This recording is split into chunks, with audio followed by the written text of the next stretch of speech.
Welcome back, everybody, to the Valorant First Strike UMG Close Qualifiers. What a map, what a map, what a map it was.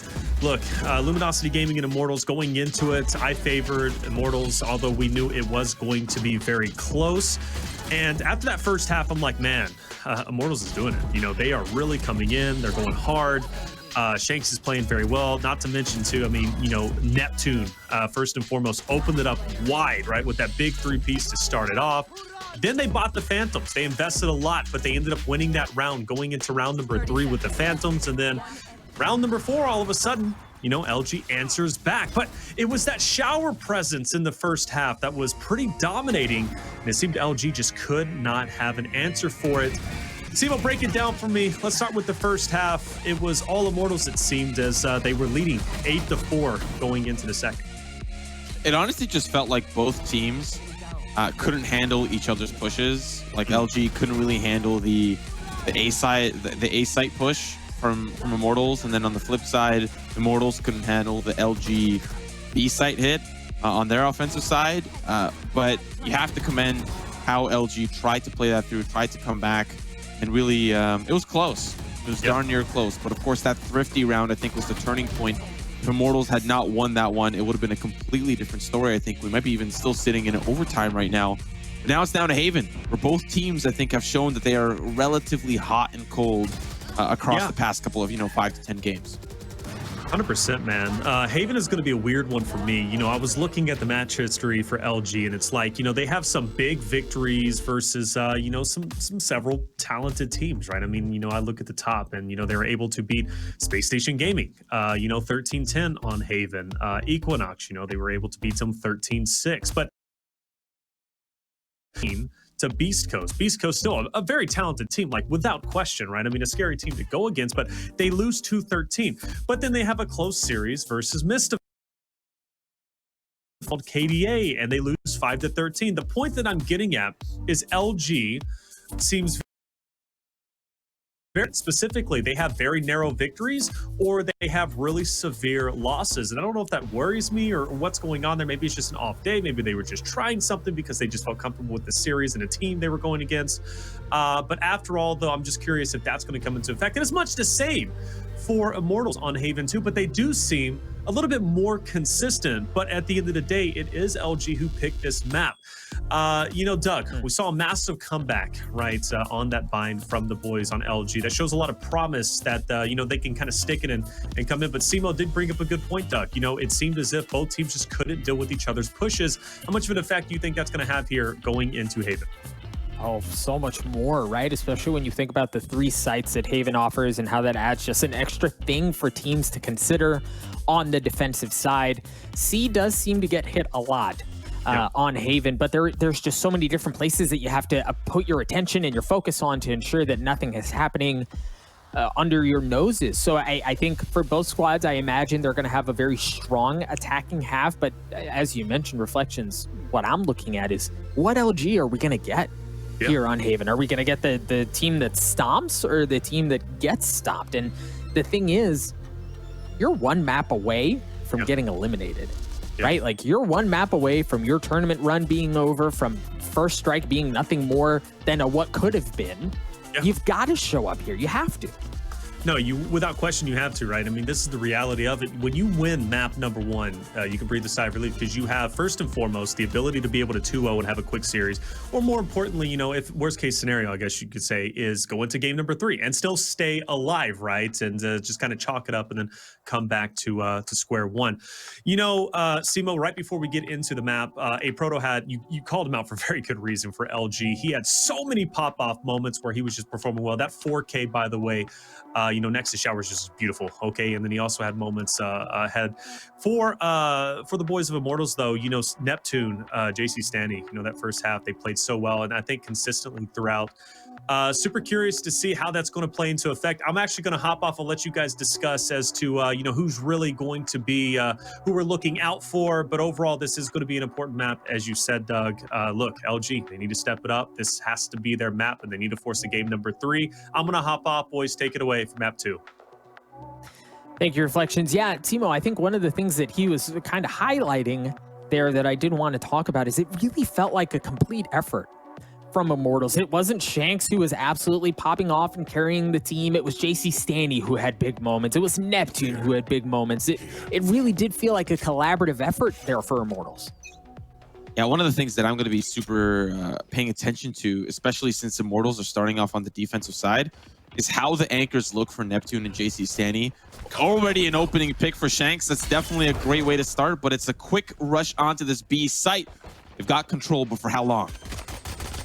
JC Stanny back in Gong. He's going to get cleaned up at the hands of Thief as KZ gets in on some as well. But Shanks continuing to light up the kill feed as JMO joins in on the action. Luminosity just down to 2 members left. It was a heavy B hit, and so far nothing is certain. Shanks kind of creeping his way around. They see the spike has been planted. The drone's there. Thief, oh my gosh, Thief already has 3. He's going to back off to safety. Has plenty of health to work with as well. He's got more to work with. Looking for the 4th. Not going to get any of it. Gangsta holds strong, as does the rest of Immortals, and they're going to take a 1-0 lead. Yeah, it definitely helped to start off with an opening pick on towards that A sewer side. Shanks peeking aggressively. But one of the things that I wanted to highlight before this round kind of slipped away from my own verbiage is how, see, Haven, to some extent, feels like who can hit C the hardest on their attacking half. On eco rounds, you tend to kind of opt in for the B hit because it can be fast, it can be dirty, and, most teams don't kind of expect it. You kind of decide whether or not you want to have courtyard presence or not, depending on how you set up the angle. But Neptune and JC Stanny were a huge problem on the defensive end for T1, as they were able to hold down that C plat area and just be the anchors that Immortals needed them to be. And then ultimately winning a 4v5 to kind of top things all off. This is a great map for Immortals, and I think Luminosity really need to start hot off the presses. It doesn't help that the pistol was lost, but they have another shot at redemption here. Yeah, it does not look like Luminosity bought up or forced anything. I saw a Sheriff in the hands of a couple of members, but it looks like they're going to try to hit this B site again. A couple smokes go out, the Leer to blind things and keep things at bay, and kills are actually being traded. LG have managed to work their way on here. Immortals is going to have to fight for the retake. That's why this B hit is so fast and dirty, but we're going to see Neptune come in with the Stinger. They'll trade things out, and now it's down to the 2v2. Spike is in a tough spot. We've got Luminosity pinching from both ends. You're seeing JMO double back. Prado's looking towards the courtyard. This is a tough spot, and we have no idea how Immortals are thinking about playing this round out. They're going to try to stick together. And there's strength in numbers. Prado slowly moving forward. There's the angle. It's spotted out by JMO and partnered up, and now down to Stellar, who's found himself in Ares somehow, some way. He'll upgrade that one off the floor, but this has already become a lot closer than Immortals would bargain for.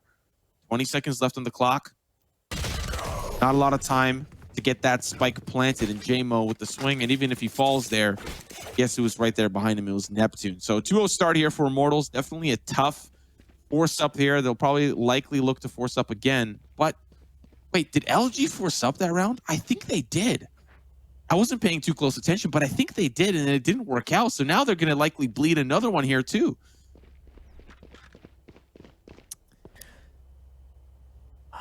Four Sheriffs and a Ghost. As it looks like, yes, they did indeed force. I apologize, I missed that in the call. But either way, Luminosity here rolled the die, and the gamble did not pay off, as, again, they're just going to have pistols to work with. JMO's going to get pushed back with the paranoia. Shanks and JC Stanley were able to get the 2 opening frags on the round, however. As Luminosity's just down to 3. I have a feeling we're going to be looking at the sewers a lot. And not because that's where Immortals belong, but it's because where they've got most of the domination. They had that first early pick in round 1 for Shanks, and now the second one. I know it's the eco for Luminosity, but let's pay closer attention to how often JMO and Shanks double peek sewers, because we might find more than we bargained for. At the moment, we're not going to see that this round. JMO's still going to double peek with Gangsta towards that long side. Still some form of A presence, but I'd imagine that's going to be just as deadly in a couple of rounds from now. A pretty standard setup there on a long. You'll have the Sova pop out and hit that dart towards the back of the site, and JMO's there to help as well. A good cage to kind of deny any sort of information or any initial pick potential from JMO. Meanwhile, Luminosity, it's So kind of mulling things over. At this point, I feel like with Haven, we've seen so many times that surely we've seen 2 or 3 heavy C hits from the attacking side at this point. But that has not been the case, as Luminosity hasn't looked over there at all. I like how Immortals have played this early round. They use Hedwig to clear out the sewers, so they know that nobody's crossing, even if there might have been a cyber cage there or some sort of, maybe somebody snuck past when JMO wasn't looking. But now he's got a great angle. He's got the op. Owl drone comes through. It's likely not going to look towards that angle. Oh, sees JMO, tags him, so he's got to give up that angle. So now Immortals have some sort of understanding that there might be a heavy push towards this A site. They initially banked, especially on that early information, that it was going to be some sort of garage split hit, especially with that early orb control. But Luminosity really just biding their time. They're going to do a fast and dirty hit in the late round, and they may not get the spike down in time. We really have to pay attention with 30 seconds left on the clock. The difficult thing for Immortals really is that the other 2 members are so far away that they really have no choice but to kind of, in a lot of ways, give up a little bit of room and potentially fight for the retake. But of course, as I say that, JC Staney goes down. Immortals just rips them to shreds. The defense holds strong. There was no need for the other members of Immortals as they hold fast and take a 4-0 lead over Immortals, or over Luminosity. I like JC Staney rotating as well from that B site, but Gangsta, man, he had a great angle. They also didn't really divide and conquer for Luminosity. They didn't send anybody up through the sewers. They just kind of sent most of their army up through Banana, and unfortunately it was rotten.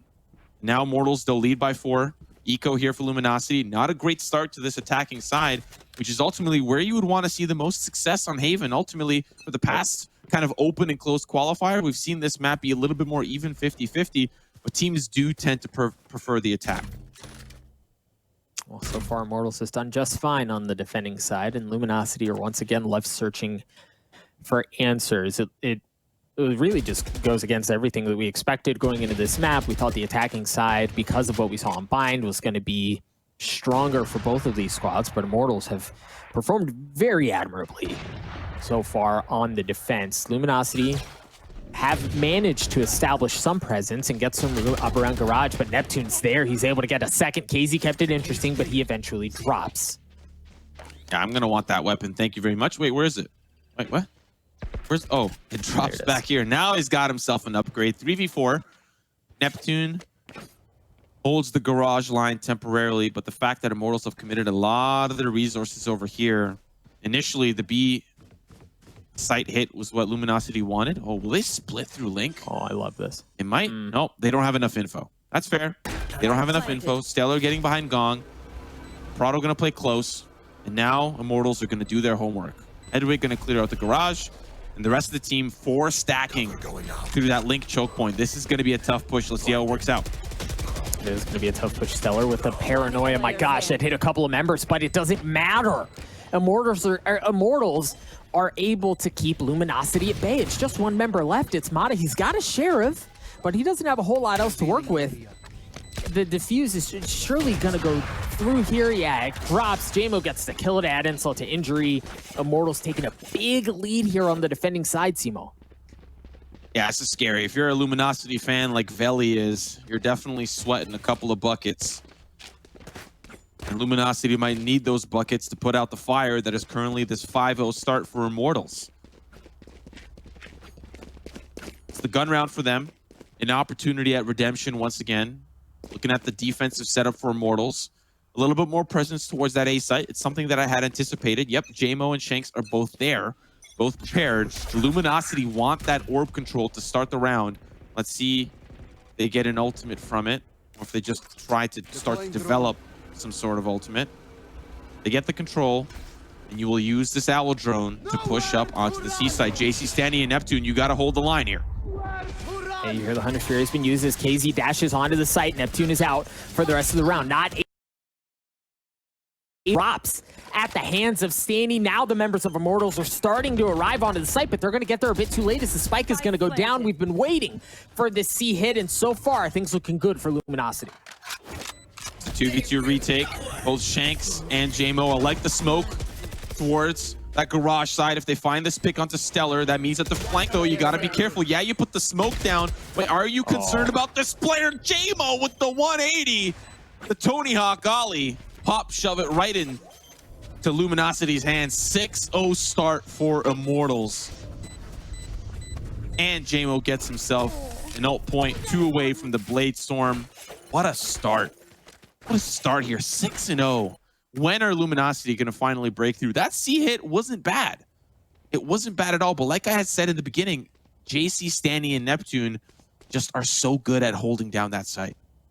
And I think to kind of highlight a bit more of the difficulties that Luminosity have had, both KZ, Stellar, and Mata are yet to get a kill in the map. I think, again, just a testament to how difficult of treading it's been for them. Immortals have been stalwart in their defenses. They haven't let anything pass them, really anything in. The closest thing we've seen to success was really that C push. It was good, but it just wasn't there. LG working their way up A.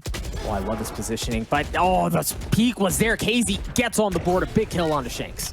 Gangsta really wanted to help Shanks there, but unfortunately he had to worry about the sewers push as well. But they actually trade. Op shot from JMO. Immortals have committed a lot of resources over towards this A site, and a Proto is actually going to stick around to make sure that he causes a little bit more noise. Luminosity starting their rotates over. They back away. They might be looking towards this B site, but now there's a smoke layered on another smoke, and they'll be working their way through the garage. There's a camera, a deep camera from Immortals. Neptune, once again, I am asking for your defense. It's gonna have to happen towards A, as it looks like that's where the spike is headed back to.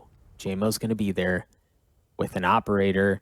You mentioned earlier on that it was a Proto who was sticking around. Sure, there wasn't going to be anyone on the flank. Enough info, or well, the lack of presence was enough info for them to suggest that this might be okay. There was nobody coming around. You see the smokes go off to heaven, but JMO's down low as he takes care of KZ. He's going to get paranoid, but uses the Blade Storm, goes up just a bit. But Stellar's able to pull him back down. JC standing up from heaven, drops to his death as well, as Immortals are starting to fall apart. Simo, there's just one left, and it's Neptune. I don't know that he has a play here.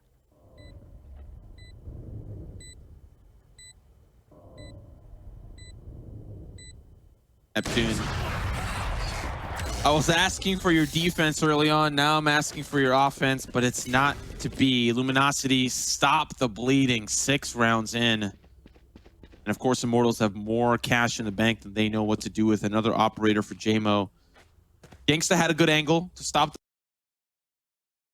the... I think that's ultimately what sold the hit so strongly for Luminosity. JMO couldn't participate, then the Blade Storm came out. If he finds a pick there, then maybe, but not as successful as I imagine he would have hoped to be. But, I mean, Immortals have already started off incredibly hot. They can afford to lose around here or there. It's bound to happen eventually. Can LG do it again? That is the bigger question. Oh, a ton of utility being used around A. You saw smokes, blinds, the dart as well to get some info. KZ checking that corner. Where Shanks was before, this time nobody's home. That operator in the hands of Immortals is actually going to be holding down B, as we've seen. Seems like they're definitely going to want to go to A here. You see the ult has been used. He pops up, gets some info, realizes there's no one up in heaven, and backs off. But Immortals, oh my gosh, they mow Luminosity down yet again. There's just one left on the side of them. Wow. It's Stellar. He's going to drop a flawless round. The spike was in a terrible spot, too, after all the chaos ensued. Immortals continue to pile it on the defensive side. Yeah, Thief needed to find a lot of value out of that Empress. If he finds a pick, he goes invisible, he gets deeper information. But they were able to shoot it down quickly. I would have loved to see maybe a Paranoia instead to set that up, because there was a lot of players, well, with what we know, were setting up around the sewer side defense as opposed to the banana side defense. So, and that is, you know, a patented Moon Raccoon hit. You know, they Paranoia that left side and they rush in. Regardless, instead of TPing in or gathering that information, a Paranoia I think would have been a little bit more useful there. But that is also very useful. An aggressive push up mid. We weren't really talking about the defensive setup, but now we can. Passive play from Immortals towards the A site. Decide to take a trip down memory lane to the courtyard and find great success. And now the reposition from Shanks. This could be huge, but he's got to get out of there as Luminosity are coming knocking on the doors. And I love how Immortals played that as well. This is exactly what I wanted to talk about. It wasn't just Shanks going aggressive. JMO had his cover through window and through the rest of Courtyard if they swung around. He's still there, able to get one, looking for the second, just narrowly missing. The Classic isn't able to do the job either. He's going to have to back off with 40 health, but the reinforcements, the cavalry from Immortals, has arrived. JC Staney's able to take care of one. They still have all, well, of course, as I say that, he dies. They still have presence. They still have personnel advantage, and Stellar's just ripped to shreds.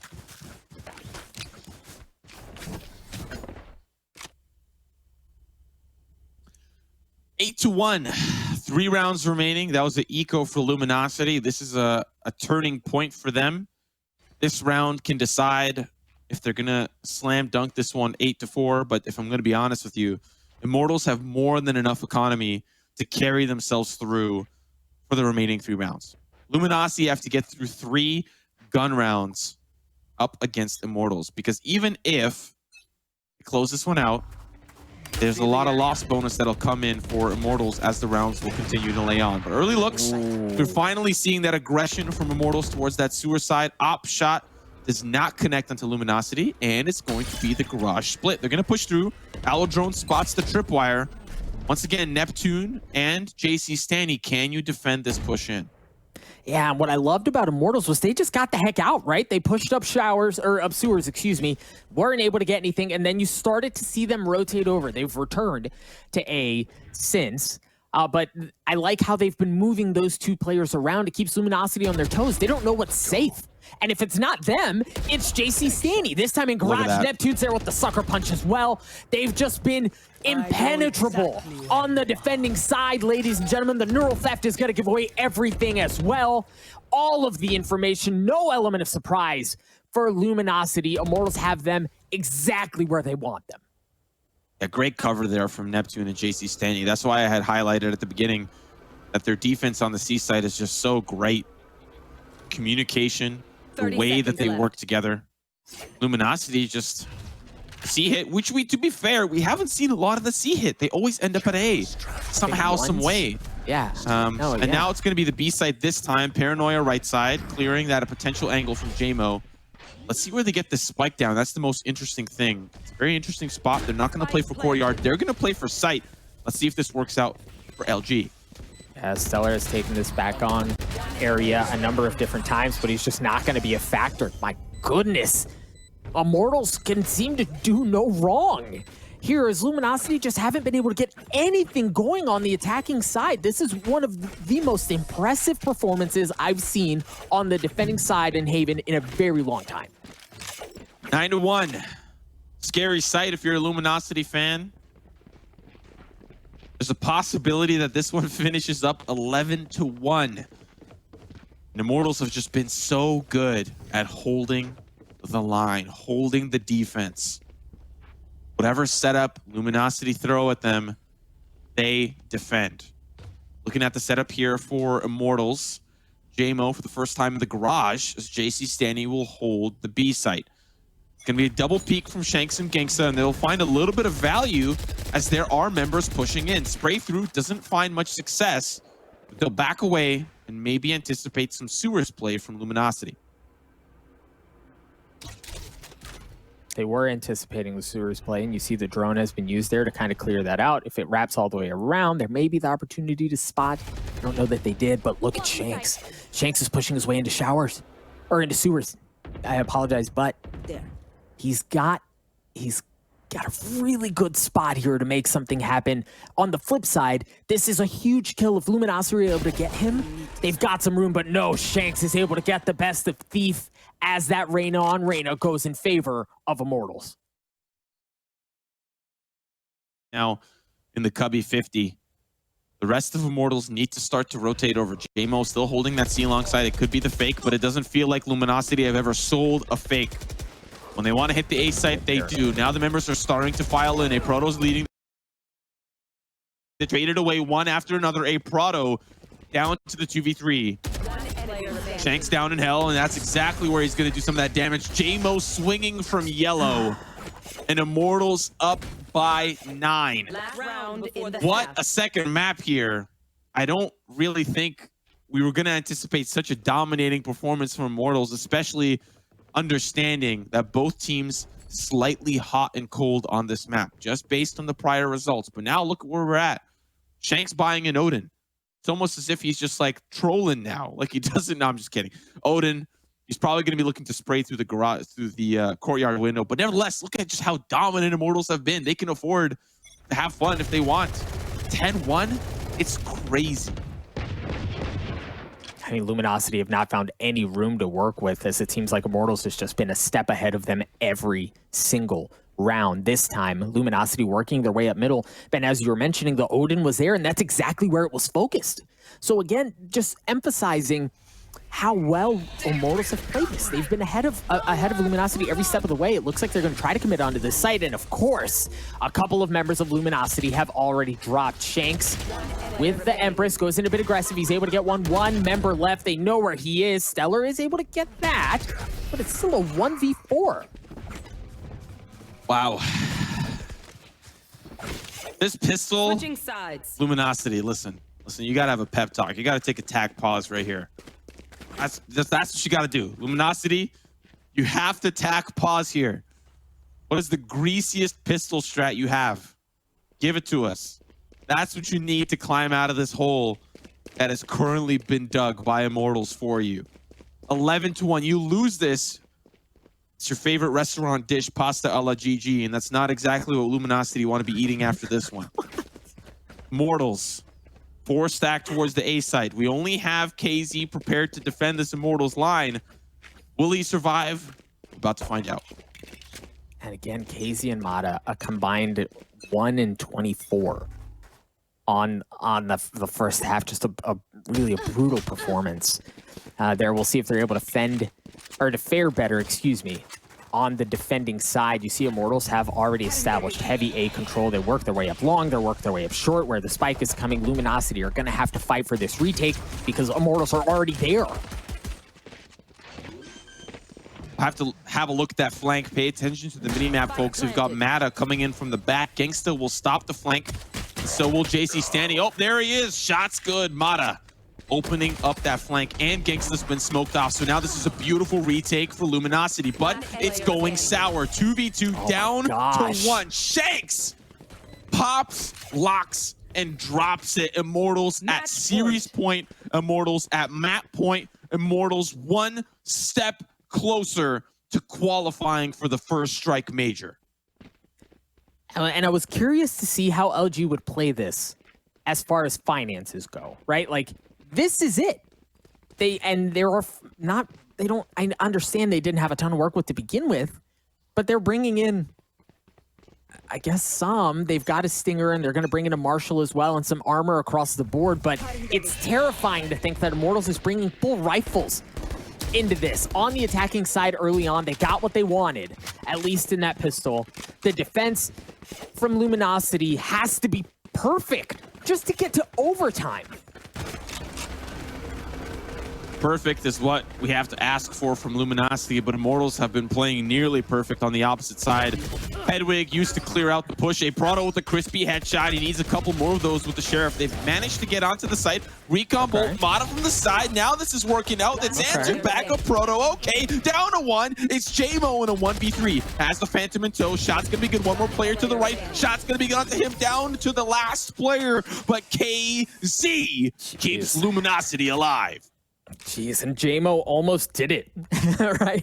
He isolated that down to a 1v1 at the very end and almost pulls that off. A 23-3 performance. He's been out of control this entire map, but for LG, they needed that one, and they did so with Sheriffs and a little bit of a mixed bag otherwise. Now, Immortals is going to have nothing but pistols to work with. LG is going to be able to come into this round from a position of power. Rifles, and the one exception being Stellar with the Spectre across the board. They've got a good bit of utility hanging out over towards C, but JMO and the rest of Immortals are pushing right in to the defenses of Luminosity on the A side. JMO not able to connect onto one quite yet with the Bladestorm, but they're going to continue to funnel their way in. You see the Paranoia come through. Not going to connect onto anyone. Oh my gosh, Immortals! Immortals goes up close and personal. JMO with the Bladestorm dropping down to a Proto. You've got to do it A defensive the Alamo type effort is going to be required here to keep the map alive, to keep your tournament hopes alive. He's able to get one as he drops Shanks, but he's taken so much damage already, just down to 46 health. They know exactly where he is. This is really an impossible ask. He's gonna drop, ladies and gentlemen, a statement made by Immortals as they punch their ticket to first strike. Was I watching StarCraft there? What a Zerg rush from Immortals. Just hold that W key and find the W yourselves. A 2-0 sweep for the boys in green. A Cinderella story considering the circumstances of their match against T1 yesterday, and then climbing back against Dignitas, down 1 in the series and bringing Shanks back. Reflections bring you back into the fray. What a match. Did not expect that from Luminosity to go down like that against Immortals. You know, hot and cold. Again, you know, I talked about those devastating losses that LG had suffered to teams they shouldn't have been losing to. Now, granted, Immortals is a very dominant team, right? But, I mean, you know, it fits in line with, you know, like I said, LG is either very, very close when it comes to Haven, or it's just a massive blowout, right? I've already looked at their list, and they have, you know, 13-3 losses, 13-5 losses, and in this case, well, 13-2. There's not a lot of good to say, right? I'm not going to sit here and pick them apart because it is what it is. You know, 13-2 is already devastating as it is, right? But with that being said, you know, you had a couple of key players that just didn't pull up, right? Mata, you know, KZ, surprisingly, actually didn't play very well. Stellar, too. It just, you know, the defensive holds, first and foremost, from the boys on Immortals was just devastating. I mean, there was literally nothing, and I mean nothing LG could do right. There was nothing Immortals could do wrong, Simo. Yeah, you know, I had highlighted at the beginning of the match that Neptune and JC Stanny were going to do a great job of holding down the C site. Well, Luminosity never went there. They never needed to for some reason. They wanted to hit that A site over and over again, and Gangsta and JMO did a great job of consistently holding down the defense. When you find multi-kills after multi-kills, round after round, and all the rest of your team need to do is pick up some of the scraps, it's easy picking. It makes a lot of sense why that was such an easy map for Immortals. But I'm just a little bit shocked at how easy it was. I expected a little bit more life from Luminosity. Well, and I Doug, think just I want to pile on here a little bit. Pile on, probably not the best way to describe what I wanted to say there, given what we just saw. But even if Luminosity was insane on the second half, right? Like, even if that was their best half, their best map, they had all of the strats, they had everything they wanted, even if they were the best team in the world on that side, the deficit that they found themselves in going into halftime was just absurd, right? Like, you dig yourself a hole that deep, you have to play perfect Valorant. Again, just to get to any sort of a competitive situation to maybe get to overtime, the deficit was just too great. Look, you had a couple of well, you had one player specifically who had no kills going into the second half with an 11-1 deficit. Like, that is truly devastating. The first kill came off the flank. I mean, I don't need to say the names, but the point is, you know, it just wasn't obviously what LG wanted. I think everybody out there can feel the same way. But look, let's point it out, all right? You know, Luminosity, a devastating loss, 13-2. They do lose 2-0 to Immortals. I think, you know, a lot of people were backing Immortals. Overall, though, still, for LG, hold your heads up high, because, you know, you did make it this far. It's an impressive feat. I mean, look, there were hundreds of teams that wanted to be in this position, right? To even have a chance to potentially make it into regional finals. Yes, they finish off in a way they didn't want to finish off in. However, they still made it this far, and it shows promise for their future. Overall, I'm happy with their run, I think, throughout. They had a lot of surprises. But again, you know, let me highlight Immortals, by the way. Shout out to Shanks, man. Shanks came in, the ringer, right? And he performed so well, Simo. Sorry, do you mind if you ask me? Sorry, listen. Production was in my ear, and I was like, you know, I was listening to one or the other. Sometimes the voice in our head's the producer, you know, he just kind of talks over. It's okay. Hey, look, check it out, Simo. Shanks, he filled in. Dude, he performed so well, man. I mean, the ringer, he came in out of nowhere, and he excelled. Yeah, I'm actually glad that you asked that question, because I want to throw a question back into just the universe, you know, into the space. Like, does he get picked up as a sub? Like, what happens to him now? Because I'd imagine there's a world where Shot Up gets better by the time, or, you know, whatever circumstance he has, he gets better by that moment.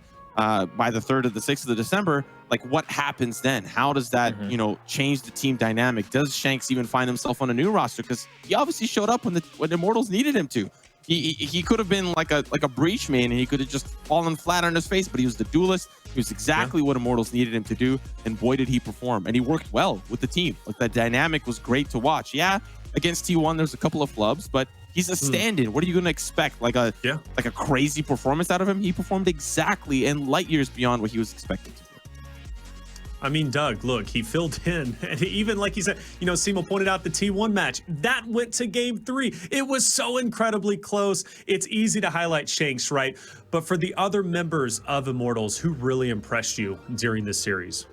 Oh my gosh, I feel like it was everybody down that list had a highlight performance, right? If it wasn't JC Stanny on the Omen, you know, we talked about Gangsta a good bit as well. Neptune played so well throughout the entire series. He didn't really get a chance to show much on the defensive side on C, but everybody across the board, it felt like a highlight. Everyone had a highlight reel moment. Everyone had a big impact play that continued to define the series. Yes, it is easy to talk about Shanks, but I'm really impressed with that roster as a whole, how they've rallied around, given the circumstances, given how they dealt with the entirely unexpected drop of shot up yesterday, and were able to do this, right? This wasn't you go to map 3, you get into overtime, you kind of squeak by, but you take a deep breath because at least you won.